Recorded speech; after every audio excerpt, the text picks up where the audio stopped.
దిగంబరాయ నమః అంటాం. అలాంటి వాడికి అసలు రూపం ఉంది. కాబట్టి సకల అది నిష్కల అంటే రూపం లేని అవతారం.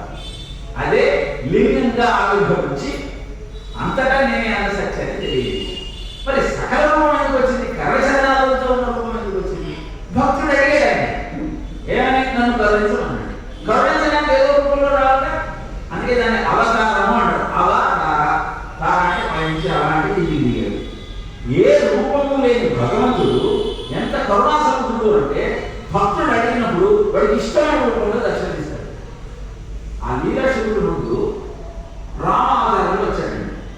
విష్ణు బాణం పౌరణం పట్టుకొని భరత శత్రుఘ్న అందరితో కలిపి వచ్చాడు. లీలాశివుడు అని అడిగాడు, నువ్వు ఆ పౌరణం పక్కన పెట్టు, ఆ కిరీటం తీసేయి, నమకించి పెట్టుకొని పిల్లలు పెట్టుకొని రా, నేను అర్థాన్ని చూస్తాను అన్నాడు.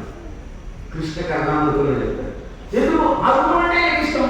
కృష్ణుని అలా ఆరాధన చేశాడు. ఈయన భక్తుడు ఏదడిగితే చేయడానికి సిద్ధమయ్యాడే భగవంతుడండి. ఆయనకంటే ఒక అభిప్రాయం లేదు. భీష్ముడు ఒక మాట అన్నాడు, కృష్ణుడు ఒక మాట అన్నాడు. కృష్ణుడు ఏమన్నాడు? నేను యుద్ధం చేస్తా కానీ ఆయుధం పడను, సారథి మాత్రం ఉంటాను.